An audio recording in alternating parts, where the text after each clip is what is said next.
What up, what up, what up? Welcome back to Aces High Podcast. We're your hosts, Miriah and Ty. Ty, what's up, my guy? Happy Monday. Happy Monday. How you doing? Doing good, doing good. Yourself? I'm doing good. Good, Cannot good. complain. Well, good, because I wasn't going to listen anyway, so we're good there. Exactly. No one will. What's up, chat? Happy Monday. Good to see you all. Hope you had a great weekend. What's up, everybody? Great. I know few great games this past week. Some duds in there too, but you know, we're not going to hate too much on you duds.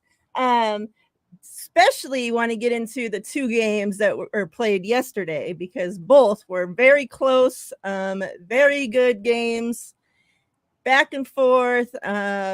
Obviously, the Aces game came down to Asia and a game winner.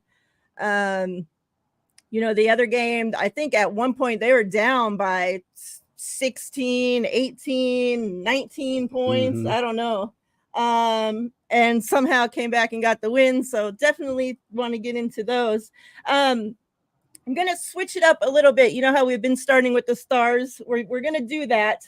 But as we're doing that, since I have a group of stars from a couple of games that are actually the Aces games, and the stars aren't the Aces players, unfortunately, but the players that the Aces played against.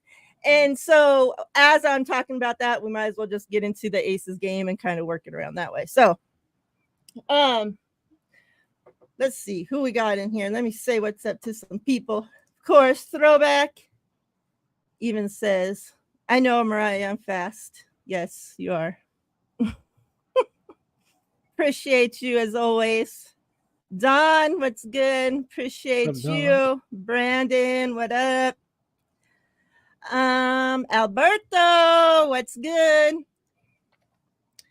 So I had put out, if you guys didn't catch the show yesterday, are not on X or Twitter and haven't seen. So this is the fourth year that I've been doing a Faithful League in Vegas fantasy league. It's a money league, but the people in it, they get to roll over each year. So there really hasn't been any openings or chance to open it up to anybody else to join. With that being said, I started a new league. It's a free league, a 12-man league. It's on the NFL Fantasy Network. Like I said, it's free. I'm going to give out prizes for first, second, and third place. We still have maybe 5 or 6 or 7 spots, I don't know, are so open. It's open up to you, to anybody that watches, obviously, on my channel. I made it for you guys, so it's open. The spots are open to you guys first. First come, first serve. So let me know in the chat if, you know, you're in here while we're live. Let me know, and I'll put you on the list. If you watch this back on replay, hit me up on Twitter or X if you have it, and let me know, hey, I want to join the fantasy squad. If you don't have that, then you can email me, mariah35@gmail.com, and just put in there, like in the subject line, something about fantasy, so I can just search it up and be able to find the email. And so, yeah, Brandon says he's going to win, so I don't know if you guys want to join. Okay, Alberto, I'll put you on the list. I'll send it to your email after the show. I'll send you the link. All right, I got you down. These spots are dropping, so if you want to join, let me know. I'll get you on the list. I'll put you on there. Filling up. All right. So before we get into the stars, you're welcome. I want to start off with a little something special that happened this weekend. Let me share my screen here. If my internet and shit wants to cooperate, we'll see. Come on, internet. How things want to go today. You can do it. You can do it. All right. So Maya Moore had her jersey retired, 4-time WNBA champ. This was, long time coming. Moni.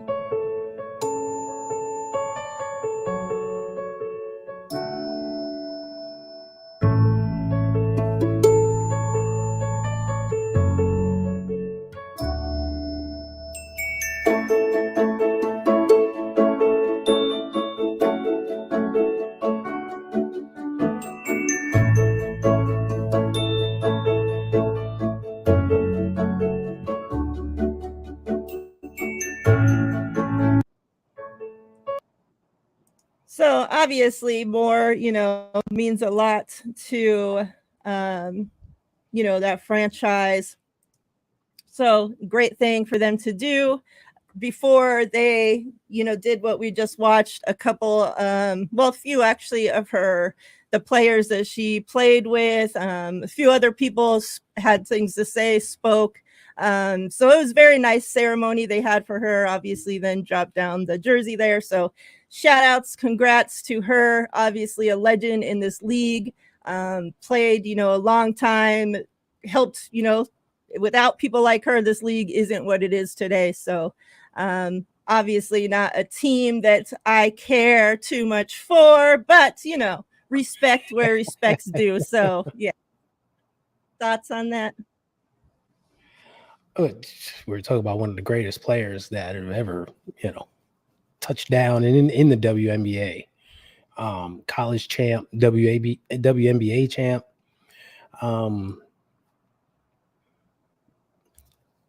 Okay, 4-time champion. I believe she was a 7-time All-Star. Mm-hmm. Won the MVP, won the All-Star MVP twice. 4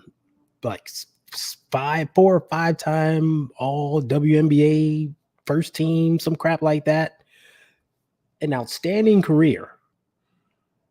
And she left in her prime. She only played for 8 seasons. You would think she played forever, having accomplished so much, but she only played for 8 seasons. She should still be playing right now, to be honest with you. But we should know she left to pursue other things. I mean, just a great overall player. She was great for the game. She still is. She still comes around, talks to young players. You see how the team honored her. That we knew that was coming. It just had to. So it was cool. It was a great thing for the Lynx to do, their organization.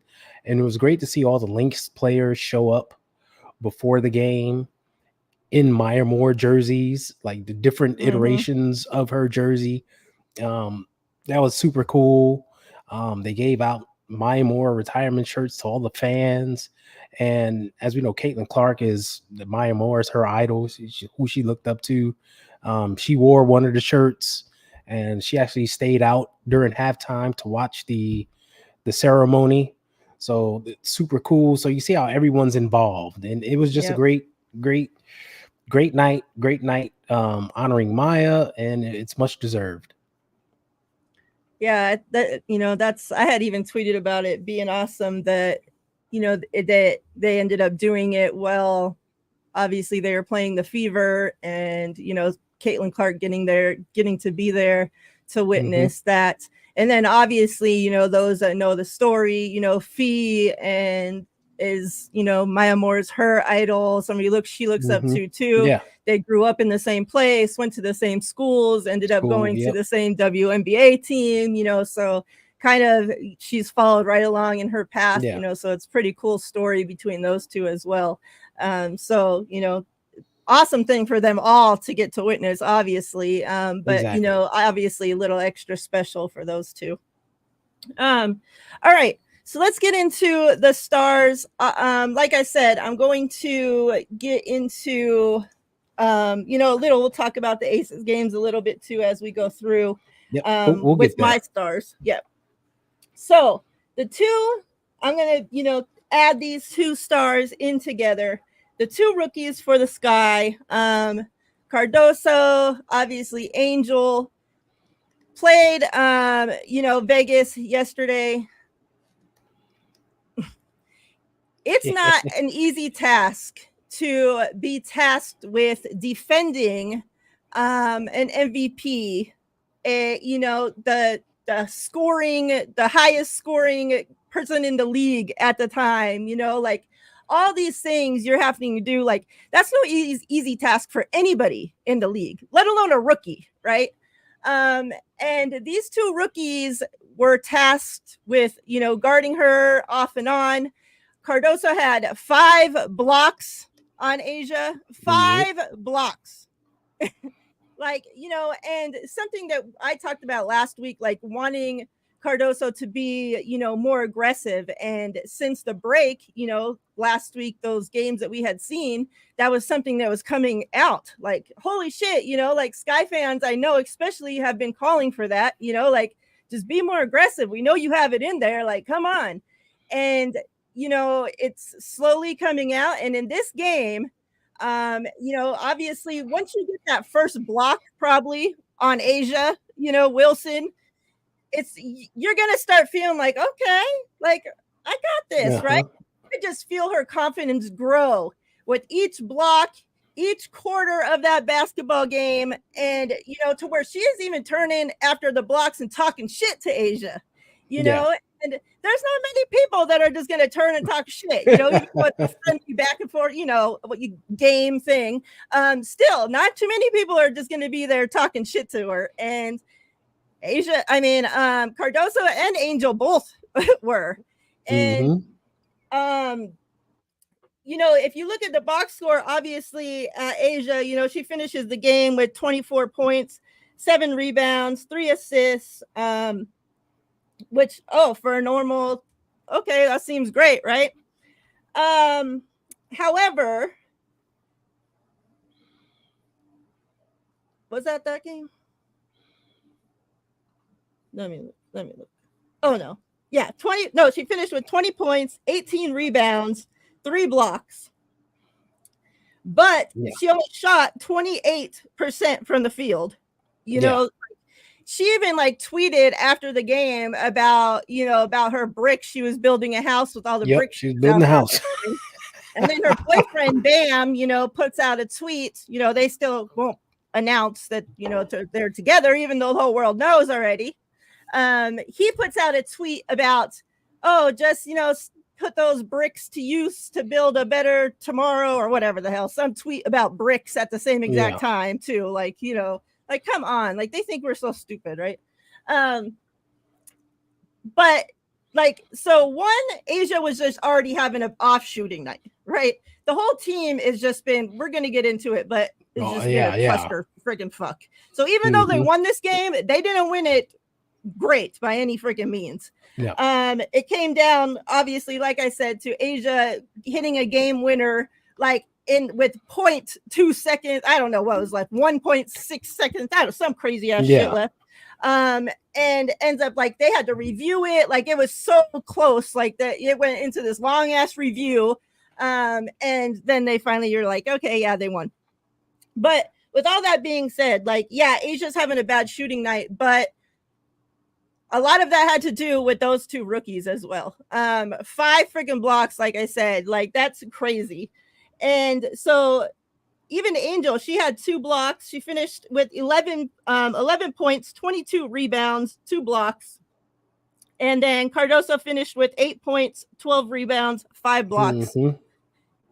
So not just that game for Angel, but that game was, you know, great, obviously. But the last 3 games, let me pull up these numbers for Angel because, you know, we always talk about the records that her and Caitlin are breaking this season, which is crazy because every time we do a show, I feel like there's more records to talk about that they've broken. Like records that have been hanging on like for freaking ever, like dinosaur ages. Angels are breaking records every night. Like, geez. Yeah. So I'll have to look and see what the exact numbers is, but this one is even included in it's WNBA and NBA. It says Angel is one of just 2 players in the WNBA and NBA in the last 50 years to grab 20 plus rebounds 3 games in a row. The most recent streak before these was Wilt Chamberlain in 1973. Wilt was the only person ever to do it. It's Angel Reese, which she just did that August 18th through the 25th. 20 plus rebounds in 3 consecutive games. And the other one's Ben Wallace for Detroit Pistons. And he did it April 25th through the 30th, 2003. So that shows you that this isn't something that's done, very often. And like there's something special. Like, I don't know if I've ever seen a rebounder, like somebody with the gift of rebounding like this girl. Like, it's crazy. Like, there was one play where she's going up against Asia and they're really like going back and forth against this freaking, like, they even start laughing at each other afterwards. That was a battle. Like, she keeps rebounding the ball like up over Asia every single time, like 4 or 5 times in a row. Like, Asia cannot get the ball from her. She's like like, I don't know if it's her upper body, like what makes her so good at, like, what is it that makes her so good at rebounding like that? She knows how to get into position. She doesn't mind throwing her body in there and bodying up on people and just going after it. It's just will, heart. She just wants it. Like, that sequence between her and Asia, that was like must-see TV, because that was awesome. That was incredible. That was like the top 2 rebounders in the league now going at it. And that's like Asia, like, 1, you're not going to score on me.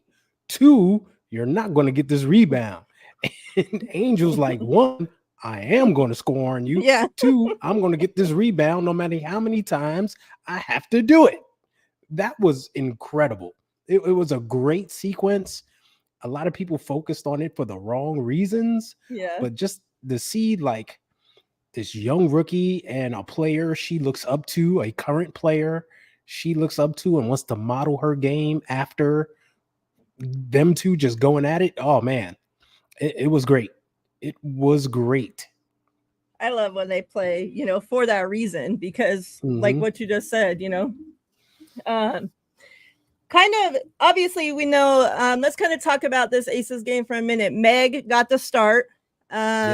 Obviously we'll get into the other game, but AC got to start the game before. So Becky is switching up the lines, obviously, after some shitty games in a row. Like we've been saying, something needs to be done. Like, if your starting 5 aren't doing what they need to do, well, let's say your starting 4, because obviously Asia's not going to be included, right? You're starting starting 4. If they're not doing what they're supposed to do, get their ass on the fucking bench. Like, there's no reason why they're so special that they should be out there throwing bricks and shooting air balls and are a cone on defense and helping us lose games instead of win games. Like, fix it. Do something. You're the freaking coach. Stop being their best friend and be a fucking coach. And finally, we're seeing, sorry, Kia, but I know you came back from an injury. You haven't been it this entire season, and it's unfortunate that it took this long for the starting lineup to get changed. Obviously, Becky talked about it after this game and said, going forward, it's going to be depending on the team we're playing, their size. She said next game, expect Meg to be in the starting lineup again. So I think Meg put in a great performance coming off the starting lineup. Me and Ty have been talking about, like, even before going to the Olympics, like, we got Meg on this team and saw, like, well, in the past, she like shoots all these threes, like she hits some shots. She gets on the aces and then can't make a shot to save her freaking life. And it's just like, where's this Meg, right? Then she goes to the Olympics and we're seeing this Meg, like, she's making shots, she's leading the team in rebounds, like leading team scoring, she's carrying the team. Freaking, she's leading the team to their wins. It's like, where the hell is this Meg at? Yeah, she comes back and it's like, nope, that Meg's not here still. Yep. Put her into the starting lineup. First start that she's gotten on the Aces. I have to look up her numbers, but I swear she hit like 3, 4, 5 threes. I don't know. Got us some big time buckets when we needed. Like, and so much better with her coming in the starting lineup.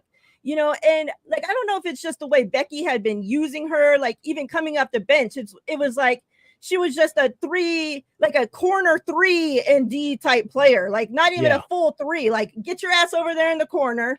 Yeah, just stand in the corner and wait for it. You're gonna shoot your 3 ball from right there. That's it. If you don't make it, then you're getting back on the bench, and it's just like, you can't play like that, like when your leash is so freaking short that you're scared to make a fucking mistake, because as soon as you do, you're getting benched. You're already fighting for minutes. Like, you're only getting 5-10 minutes as it is, and it's like, okay, I can't make a mistake. I can't make a mistake. I can't make a mistake. Like, you can't live. You can't play. Nobody can live or survive at their job like that, So it was much, much nicer seeing her coming from the starting lineup. And even Kia did better coming off the bench. She had a better game last night, I felt, coming off the bench than I can't even remember how long.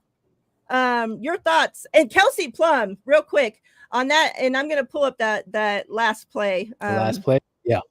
But Kelsey on that play set such an amazing freaking screen that even allowed Asia to get open to make that game-winning shot. So as much as I've been riding Kelsey's ass for being this season, if not for her on that play, Asia's not making that shot. Yeah, the perfect screen, as perfect as you could have. Perfect. Yeah. It. Before we get to that last play, because that was awesome, but yeah, starting with Meg, put her in the lineup, try to take advantage of the matchup, try to stretch the floor a little bit, which she can do. She can hit the outside shot.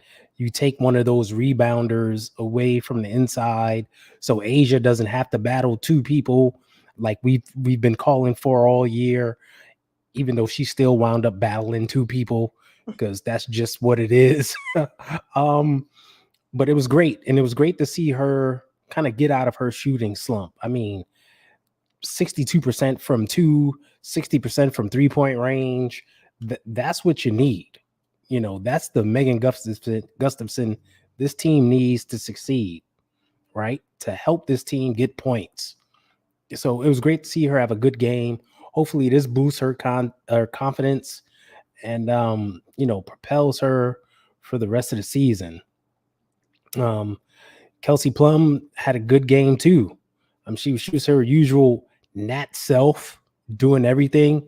The 3-point shots was not falling, but aside from Meg, no one was hitting threes. It was just terrible. And in this last play, though, she made up for all of it.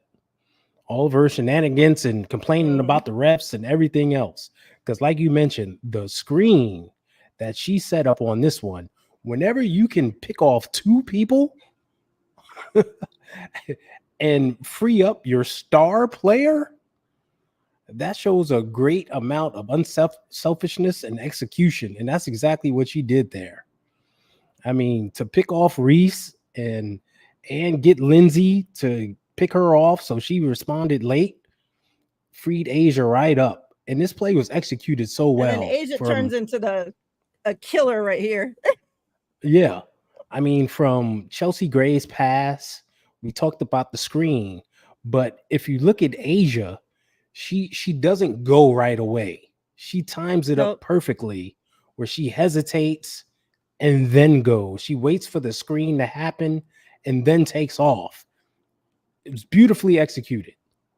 And a lot of people aren't giving Asia her flowers for like the waiting and not giving up who it's going to, because it looks like it's all about Chelsea, right? But nope, it's her. I mean, Kelsey, but it's her.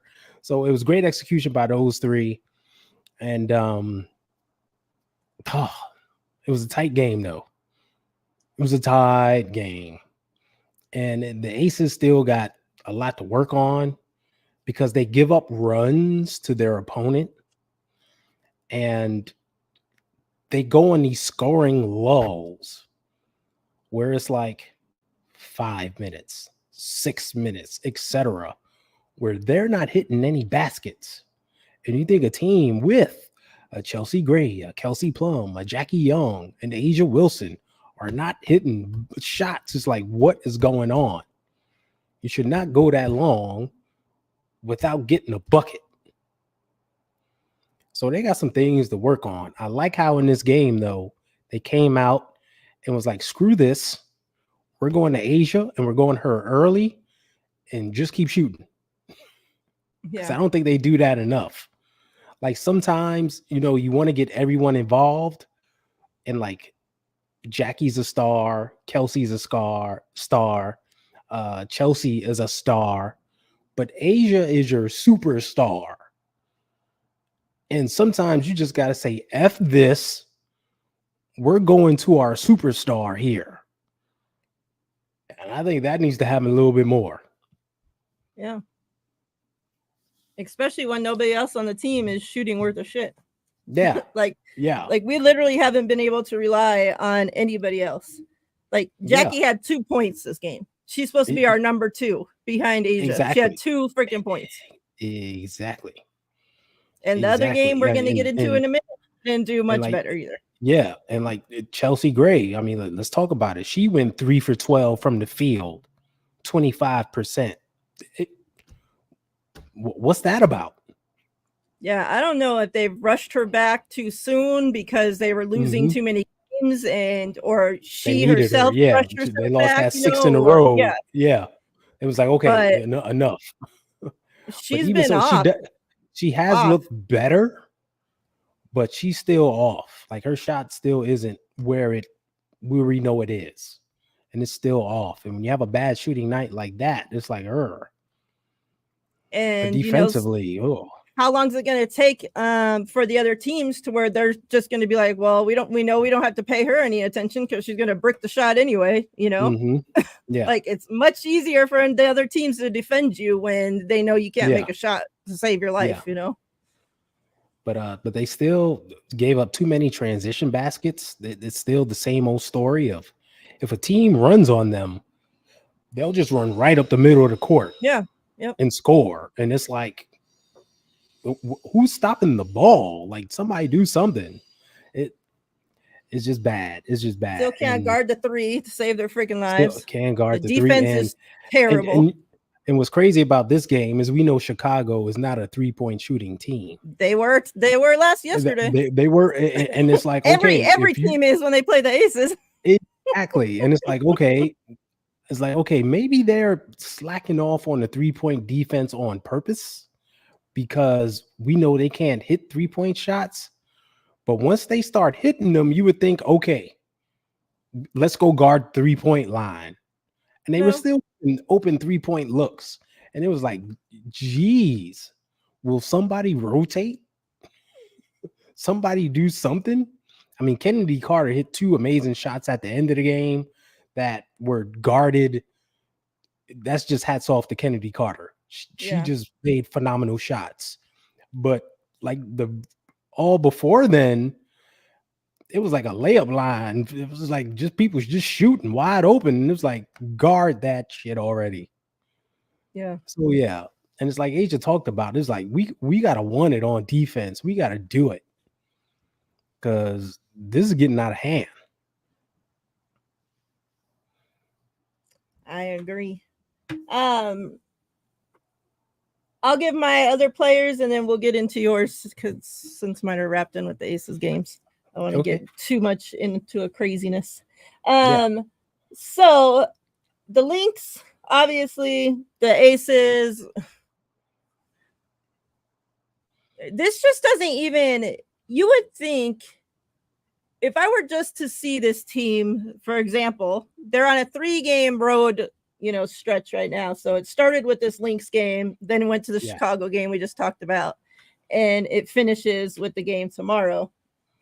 But you would think the team that showed up in Minnesota had no chemistry, like they had never played together. Like there's so many players on this team that have been on the past 2 championships teams, on the one last year, even, like there's a lot of rollover. It's not like this is some brand new freaking team. And you would think like these girls, I don't know, like they hate each other. They haven't ever played with each other before. I don't know what the hell is going on, but this is not the Aces team that I'm used to fucking watching. And like, I put that on the cover of this video, the moods of watching a game, because I swear I'll be screaming, cussing at this freaking TV, happy 1 second, cheering, clapping, hating everybody on the freaking TV, you know, like, oh my gosh. And it's just like, this, I just don't, you know, we're going to get into it about maybe why they're having some issues. But like we just talked about, Jackie, like, where are you? They left her in freaking Paris. You know, it's crazy. Earlier today, I was thinking, and I was like, she's having that stretch where, remember earlier in the season when she was sick? And like she was playing while she was sick, but she was just not effective. She couldn't do anything, and she would have like 2 points, 4 points, blah, blah, blah. It's like she's sick again. And it's like, what is going on? Because this is not like her. I don't understand what the heck is happening. And I can't put my finger on it. Like, I'm looking at her and she looks the same. She looks fine. It's like, I don't get it. I don't know. I'm hoping they say something. But yeah, but like you said, she's the number 2. And she needs to show up. I mean, well, she did show up in the first game against the Lynx earlier in the week. Let me give her credit there. She showed up. She was doing her thing. But once again, it's like you have this big 3, and the big 3 is supposed to show up, and she's kind of the only one. Well, she was 2 of the 3. Because Asia showed up too. She did her thing, but she was 2 of the 3. But other people disappeared. But the last 2 games, she has been kind of non-existent. And it's like, what is going on? So I don't know. Hey, I don't know. The player that I want to give her flowers is Nafisa Collier. She's come back from, obviously we know she had an injury prior to the Olympics. She was sitting. She went into Olympics. She's come back from the Olympics and has gone on a tear. These last few games, and a couple of them, well, she played us Wednesday and then Friday, and then played again Saturday. And you would never even know she had a back-to-back. So her last game, it's like she had a week off. Yeah, this last game Saturday, 31 points, 5 rebounds. The game before on the Friday, so the very night before, 27 points, 18 rebounds. That was against Vegas. The game Wednesday against Vegas, 23 points, 7 rebounds, 1 block, 1 steal. Saturday before that, 30 points. You know, it's just like there was a point when you could look at Asia as MVP, undisputed runaway MVP, nobody even close. And Nafisa's come back from the Olympics, and she said, "Not so fast, friends." Now, obviously, these last few games that the Aces and Asia, like I said, you look at Asia numbers, yeah, they look good, but at the same time, that if you watch the game, that's not Asia. She's not playing as good as what we're used to. But these last few games are not going to erase the first half of the season when she totally smoked everybody, like dominated the entire first half of the season. So I just don't take these last 4 games and say, oh, well, or last 4 or 5, how many ever the hell, and say, oh, well, you know, she's had up and down games here. So, no, you know, Fee's taken over. No, I think Asia is still the MVP. However, it's gotten a lot closer than it once was. Well, she hasn't been playing bad. Let's put that out there. It's just her numbers aren't what they are. The shooting percentage isn't what it is. And the first game against the Lynx, I think she only had 15 points that game. Yeah, she had a 15.9 rebound game, which for most players is like, damn, she had a pretty good night. Right? It's like, oh, she had 15 points, 9 rebounds. She has 6 assists. Look at that. That's a darn good night. But for Asia Wilson, it's like, what's wrong? Is she sick? What happened? Did she foul out? That's way too low.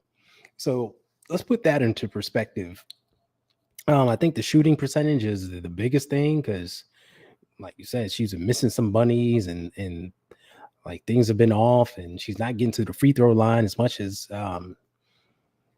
she normally does, and that could be ref related. Let's put that out there.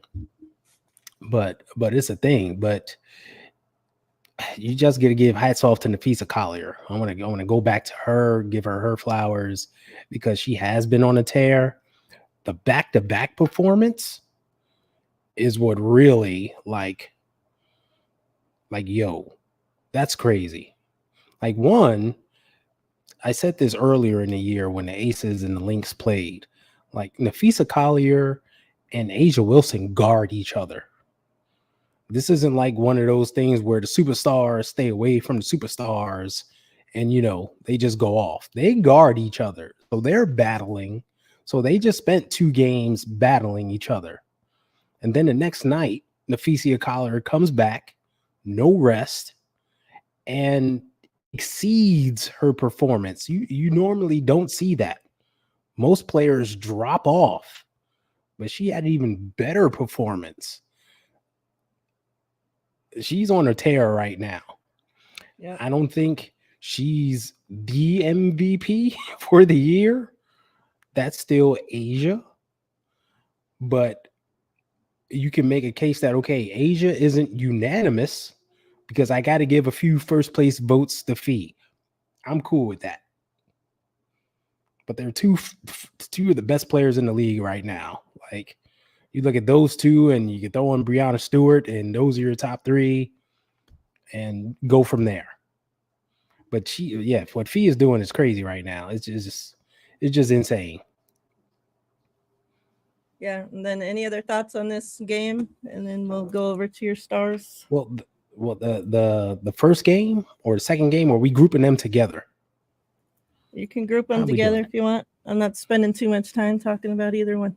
Yeah, it's just once again the defense. I think the defense was off, just allowing them free and open shots. And the Lynx is a team that can hit some threes. They got players that don't mind jacking it up from 3, and they will hit them.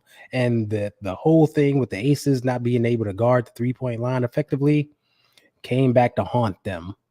And what I mentioned earlier is just guarding the freaking the runs, the transition defense. Like, there was a play where Nafisa Collier grabbed the rebound and ran straight down the middle of the court. I mean, dribbling. She dribbled straight down the middle of the court.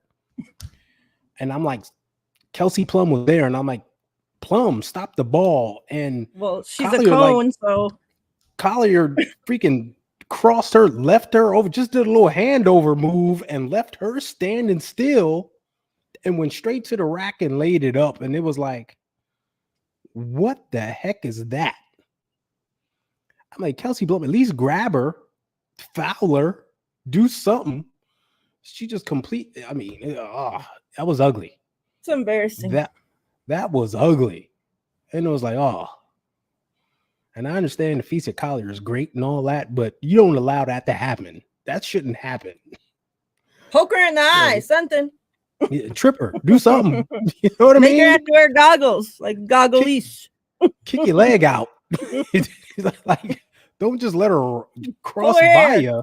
Bite her. Do something. That's right. Pull them braids. Do something. Like, oh my gosh. So yeah, it was a whole lot of that going on, and it was just like, all right, this is 2 games in a row. This is terrible. Like, I expected them. I expected them to bounce back. Like, I understand the Lynx are tough, very good team, etc. Like, after the first loss, I expected them to bounce back, and it was more of the same. And it was like, geez. So, yeah, they got some soul searching to do, some things to work on, and hopefully they get it together, because that you can't have that in the playoffs when you start to playing those upper echelon teams. Like, yeah, and then it's only a 3-game beat Chicago. You would have just got your asses at home. Yeah, you'd have been home. That's 2 in a row. See you next season. So they got to get it together. Get it together. See you next Tuesday. Yep. All right, players. All right, give me some stars. Give me some stars. All right, first I want to talk about Rickea Jackson. I have her the too. LA Sparks. Yeah, I've been checking them out. Giving some notice, some special attention, and I noticed that she is the star now. Like, she's the go-to player. She's the Asia Wilson of that team. Like, they run plays and default to her and try to get her going, and like over veterans and stuff. And it was like, okay, I see what's going on. I see the vision. She has played her way into that role, and she's thriving in it. I mean, her last 3 games, she's averaging 19 points a game. Yesterday, she played yesterday, day before. She went 6 of 8 from 3. I mean, just having a great shooting night. Talk about from yesterday, yeah, having a great shooting day. She's been really balling out. I mean, and like, for a rookie to have that thrust upon you, from like a place like Los Angeles, it's like, okay, it's the home of Lisa Leslie and Candace Parker played here, and all of a sudden it's me. Like, that's something, even for a team that's battling right now. And that's why even having a Hamby on the team. Yeah, and with Hamby, who was the star, she was that person, and to see the role completely change, it's a testament to her and what she brings to the table. And I said earlier in the year, like, before it was all said and done, she would be throwing her hat into the Rookie of the Year talk. I don't think people will pay attention to it, but like, you can see, like, maybe if she had started from day one, like some of the others, she would definitely be getting more attention. That part. I hate that we were robbed, and she was robbed of an entire rookie season. Like, she should have been used correctly from the beginning, but her stupid ass coach don't know how to handle 2 rookies at the same time. So unfortunately, it took one going down for the other one to get used. And I know it was terrible. Yeah. Sick. Even though the entire WNBA world was calling for Rickea to be used, we could all see it, but but that's the thing. That's the crazy thing. You would see when she got into games how good she looked. Exactly. And it's like, yo, he needs to seriously consider starting her, because she's looking damn good, better than her starters. Like, sit one of them down and just throw her out there. But nope. He has to wait till this person gets injured and this person gets injured. And then it was we had to wait till a third person got injured until she got in the starting lineup. And it's like, geez. But yeah, shout out to Rickea, because she is flourishing, and it's great to see. Yeah, real quick from that game yesterday too. Shout out to Odyssey Sims, for her to go through everything that she's gone through this season. And now she's there with the Sparks, coming off the bench. And yesterday, she ends up being the first player in WNBA history to record 25 plus points and 9 plus assists off the bench in a game.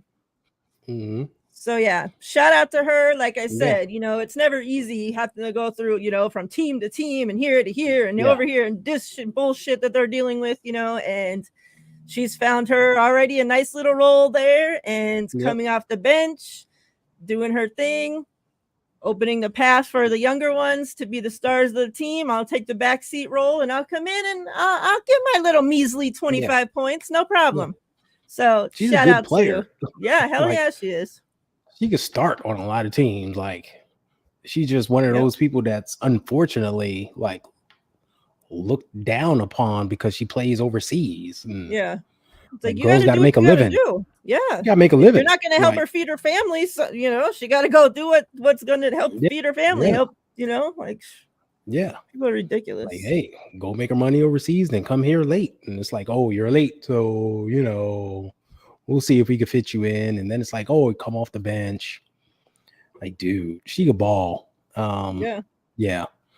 Hopefully we can see her for a full season one time because she's a really good player. I like her.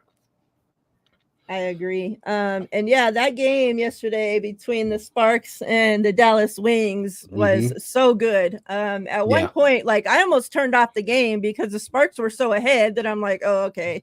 Like why? Like when a game gets 18 points, whatever, 19 points, it's like, why even watch this anymore, right? Like it ain't my team, so why am I suffering through this?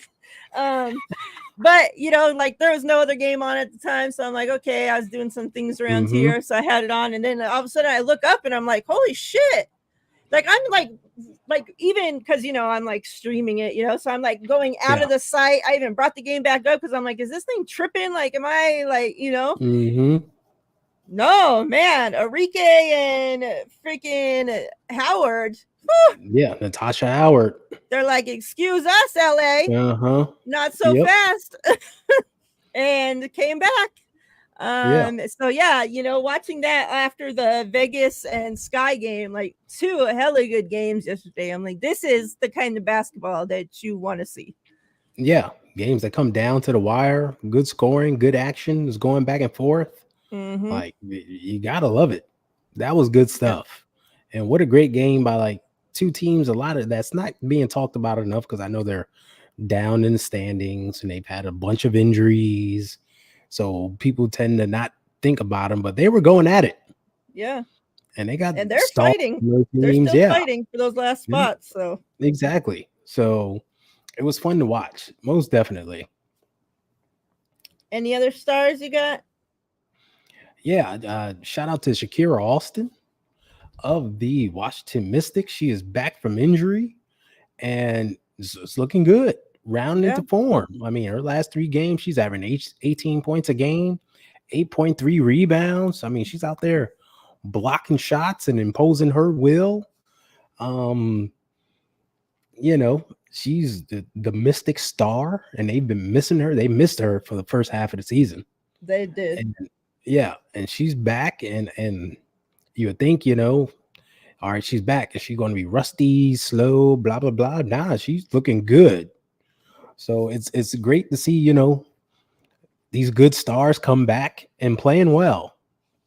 For a team with like the Mystics, I have a lot of pieces. So if they can like continue to, she can do her thing and they can build around her, hey, the Mystics could be making some noise. Maybe not this season, but the next season. So shout out to Shakira Austin. Yeah. Shout out to her. Any other ones? Nah, that's all I got. All right. You're all stars in our book, but we don't have time to be listing all y'all. All right. So exactly. We like to point out the few that's doing exceptionally well that may not be getting some attention, nationally. That's right. All right. I have some tea. Let's get into the tea here. Break it down. So yesterday, while Dana Evans is there playing basketball, her agent / manager / whoever you want to call him is tweeting. Well, she's playing or sitting on the bench, whatever you want to call it, and ends up saying, I've never seen a player who was playing close to 30 minutes per game, averaging 13 points per game, 5 assists per game, get blamed for slow starts, moved to the bench, and can't get 10 minutes consistently. Again, a player who is at 13-5 as your point guard. Then goes on to say, so now it's starting to look like and smell like she's not getting minutes because she wanted out of Chicago.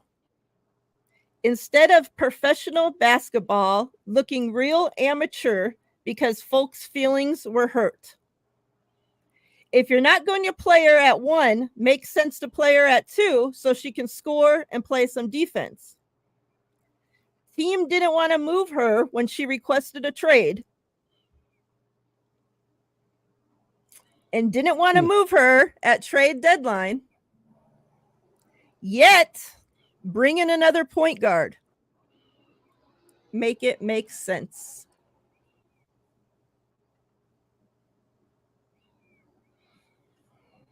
Sounds like she requested a trade. Yeah, she wanted and out. And Sky either didn't have a trade partner or refused to find a trade partner. That's what I want to know.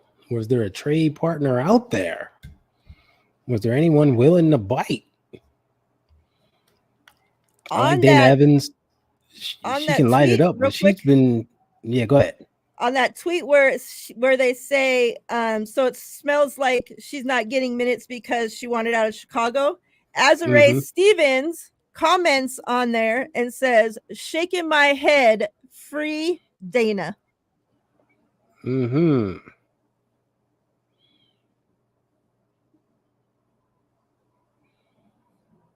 Well, they played together in Dallas, didn't they? They did play together, yeah. Yeah. So they homies. So she's going to talk about her homie. I get that. You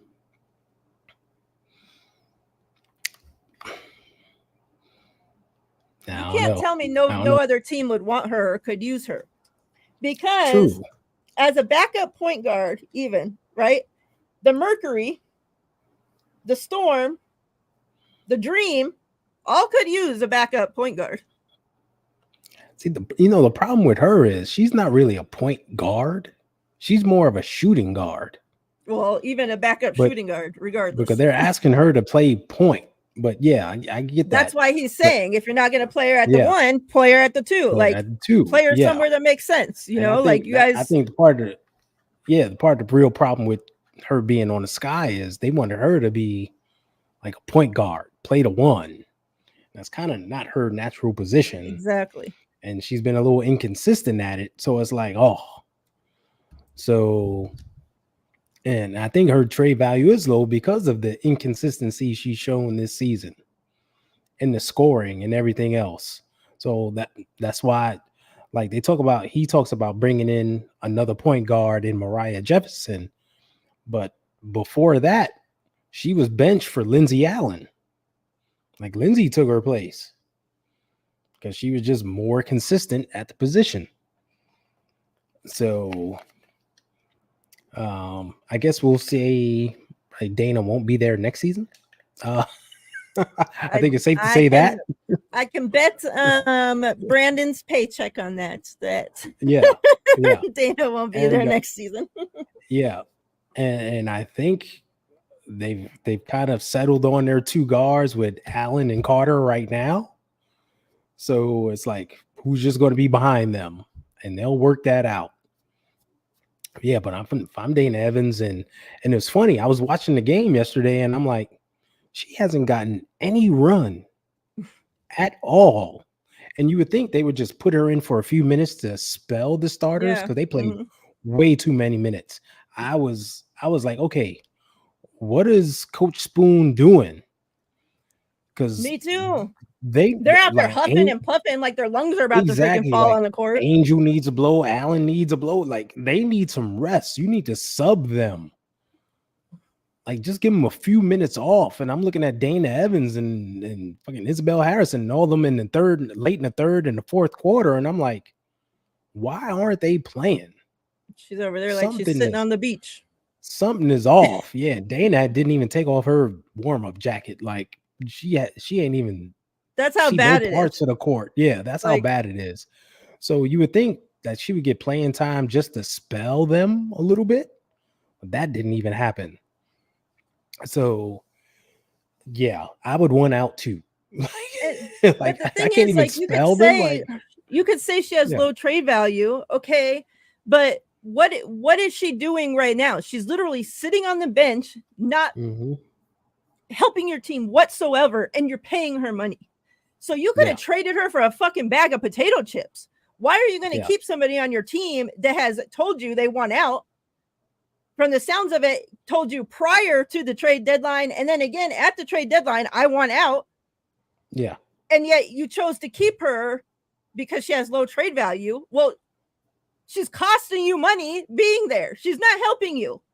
She's literally making the team worse because now the rookies and everybody are seeing her fucking attitude and how she's acting because she's not getting playing time and she's not happy and she doesn't want to be there. Like that's hurting your freaking team. So trade her for a freaking bag of Skittles and fucking carry on. Like, why are you keeping people? I'll never understand why you keep people on your team that don't want to fucking be there and you're not using them. It'd be a difference if she's asking, like Marina, she didn't want to be there. She asked for a trade, but she was still getting playing time. She's still putting up points. She was your leading freaking scorer at times. You know, it's like she was still helping your team win. Dana literally is not helping do shit.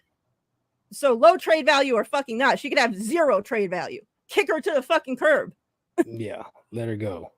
Well, good thing for her. She's a free agent after this season, so she can go where she wants to go.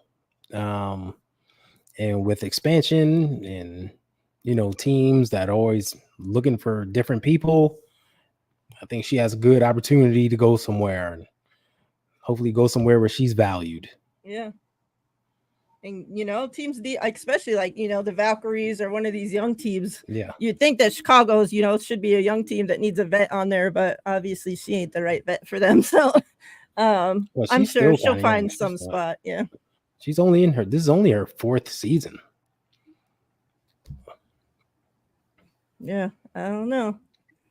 So the fact that she's a free agent after the year could be another reason why a team didn't trade for her. Like, all right, I'm going to give up a pick and then maybe I'm not even able to re-sign her next season, right? Depending on what she wants to do. So that could have played into it too. You just never know. But I think it's safe to say next season she's out of there. She will not re-sign with the Chicago Sky. We talked about Chicago not using their bench players. And as Brandon says right here, in their game against Vegas, literally all 75 points they scored were from their starting 5. Not one single point from a bench player. And they hardly played them. Crazy. It was like, I thought Vegas didn't play their freaking bench enough. Man. Yeah, maybe it runs in the fucking friendship between the coaches. I know. Like, what is going on here? Like, it was crazy when I was looking at that. I'm like, wait a minute. They're huffing and puffing because no one else has played. Oh. No one else has played. I swear, I feel like Angel played every single minute of that game. Yeah. Like, that's what it felt like. They got her officially at 36 minutes and 47 seconds of a 40-minute game. Like, yeah, she's young, she's in shape, but come on. Like, this is somebody who didn't even have an off season. Like, she has nothing. She's coming straight from college to here, and now, like, the coach is playing her freaking 35 plus minutes of freaking game. Like, yeah, I got you. She's young and in shape, but she's been battling Asia Wilson for most of the game, and Kia Stokes and everybody else. Like, you see we talk about how she throws her body in there and goes after it.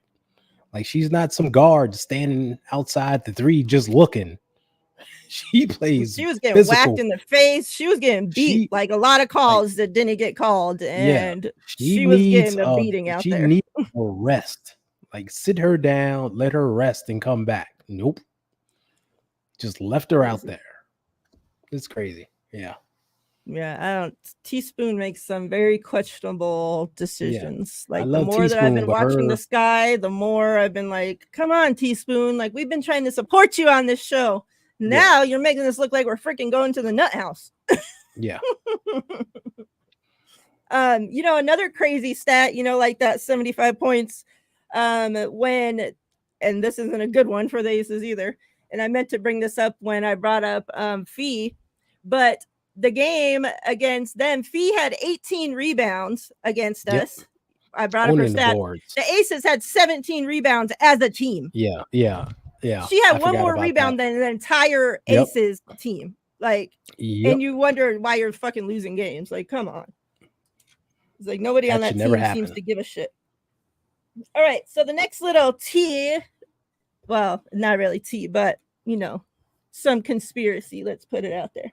No. Obviously, this whole lawsuit thing, Becky seems a little frazzled out there. Her eyebrows are a little more sunken in than usual.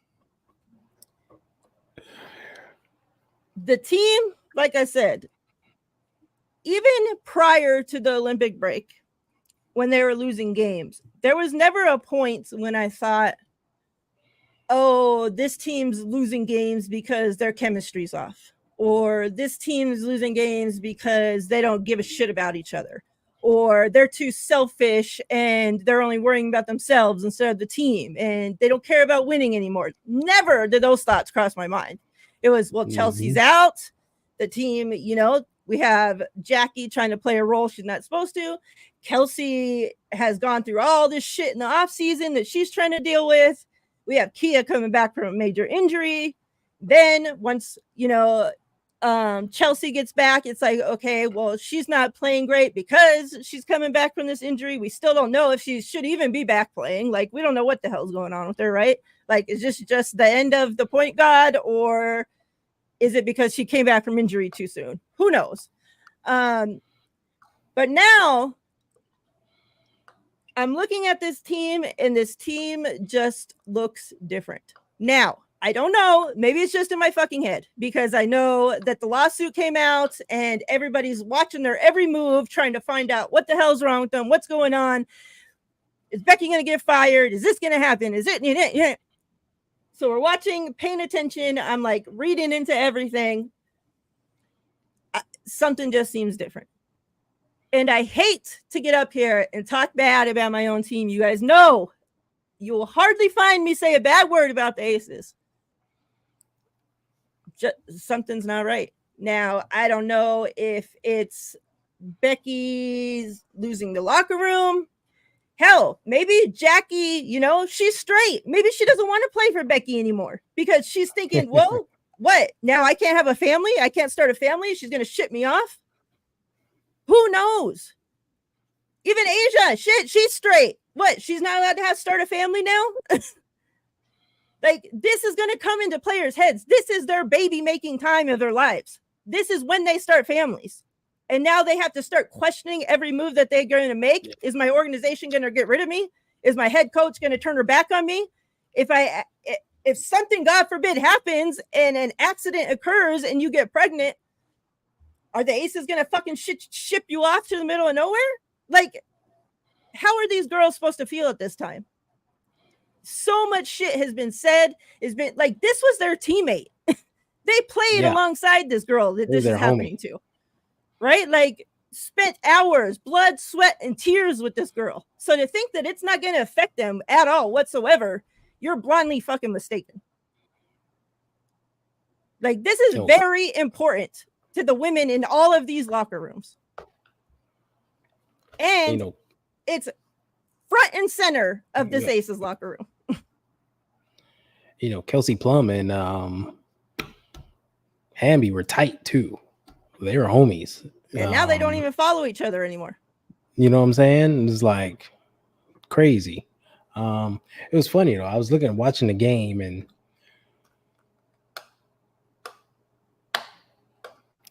Coach looked a little frazzled. She was kind of looking like the bride of Chucky out there. Like, she just had this frazzled, big-haired, mean look going on. And I'm like, and an inkling, something made me think, like, is there other shit on her mind? Does she have too much going on right now? How could there not be? Because and it made me think of everything that's happening. And she's human. The weight, exactly. She's human, and the weight on her shoulders and everything else. And it's like, excuse me. And it was like, I wonder if this is just taking a toll. Like it's a rough moment for her. And it could be reflective of her coaching and everything else. And of course, that's going to trickle throughout the players and everything else, right? It's the environment. Mm-hmm. And if your leader is that way and bringing it to you, it's going to show up on the court. So it's funny you brought that up. It entered my mind yesterday, and I didn't want to dig too deep into it and think about it because I'm still Mr. Positive and it's the Aces. They just got to work their shit out.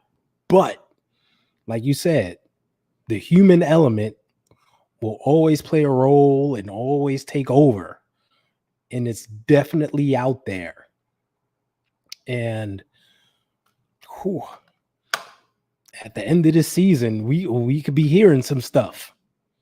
We could be hearing all the stories of how this was going on and that was going on and how it affected everybody. Like, it wouldn't shock me if we see one of those Aces specials where we hear the players talking about this. And last night, I was in a WNBA space led by an Aces fan. Mm-hmm. It was very late. Now remember, the Aces are on a 3-game road trip. They're not coming back to Vegas. So they're out on the road. They had just got done playing. And all of a sudden, Aces assistant coach Tyler Marsh pops up into the space. And he spent probably a good hour or so just in the space listening. Wow. And then left. During that time, a lot of things were talked about the Aces. We know how it goes down in spaces. Oh, yeah. And specifically questions about Becky, about her coaching, about whether she's fit to be coaching right now. Mm-hmm. It's, and like you said, it's going to be very interesting when this season ends to see. Now, I talked about this last week. I don't think unless all of a sudden things speed up and stuff comes out that hasn't already, more stuff comes out against Becky specifically, I don't see her getting fired before the end of the season, just because this isn't a Hamby versus Becky thing. Again, This is a Hamby versus the WNBA and the Aces thing. Right. I'm going to again say this. I said this last week. If you're blind, dumb, and deaf and stupid, if you think that what happened to Hamby stops at Becky, if you think that nobody else in that Aces organization had anything to do with it, well, come here, because I got sand from a freaking secret desert to sell you. Okay. Like, Becky don't run the freaking Aces organization. So if you think that she's making every call that goes on in that organization, come on.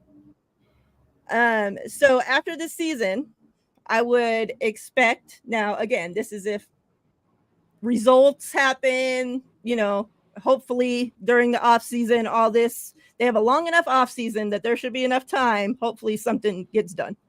Yeah. Now, I would think if it comes down that what Hamby's saying is true, the Aces, Becky, and whoever did this, that, this, and the third, obviously, Becky's gone, Natalie's gone. I wouldn't even stop saying that Mark Davis would have to sell the fucking team. Who knows how far it freaking goes, because he already has bad shit on his record. So, now, if Becky's gone, I would expect, if they don't find obviously another head coach, if there's not a head coach, somebody that's already has head coaching experience that wants the Aces job, okay, I could see that happening. But I would think Tyler Marsh gets that job. Now, if he does, Jackie stays. If for whatever reason Becky ends up staying, or the Aces get rid of Becky and they hire another head coach, I could see Tyler maybe leaving and taking a head coaching job at another place. if that happens, I think Jackie follows Tyler wherever he goes. That's her guy. That's been her guy. That's helped her from day one in this fucking building, every single step of the way.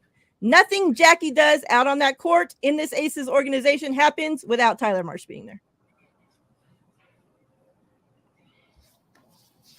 Yeah. I agree with that. I don't think, well, you never know. I think they're hire Natalie first before Tyler. And it's just kind of like everybody gets bumped up. Like Natalie becomes the head coach, and then Tyler becomes that weird title. They have this weird title of like first assistant coach or some crap like that. I don't know. Well, I'm talking they clear the house of every female in this fucking organization that had shit to do with this. If you talk about it like that, well, I don't think Natalie had anything to do with it. Well, who fucking knows? We don't know. You never know. Exactly. That's what I'm saying. That's why I'm taking a step back and going, well, you never know. This could go like you name names, like this could go all the way up to team president. Like it could go all the way up that high. With her all females, let's not forget. So exactly. That's what I'm saying. So they could like be clearing house. So you never know. But which yeah, Tyler too, right? He could have something to do with it. I'm not saying he's innocent, but it's more likely that Tyler is not talking about those things with another woman. Like I'm sure they keep him out of those conversations when it's a guy coach involved. You know, he's so quiet and reserved. He's probably like, I don't want to hear this anyway. I'm going home to my wife and kid. Like, I'm out of here.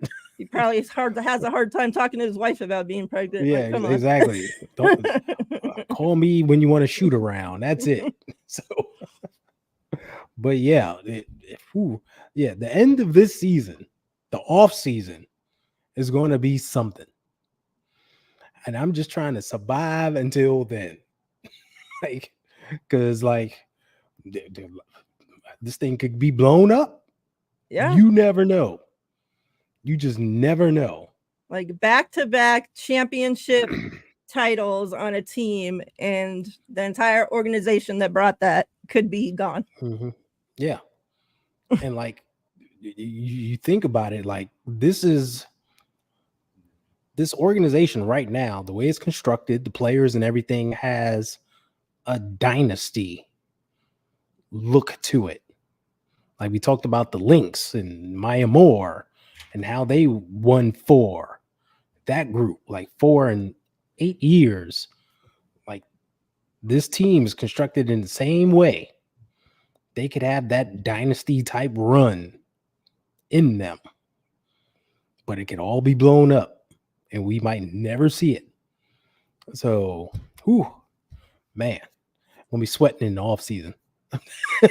Yeah, it's gonna be sweating. Like it's gonna be crazy to see how this all ends up, but it's gonna be even crazy to see how the Aces end up finishing up this season.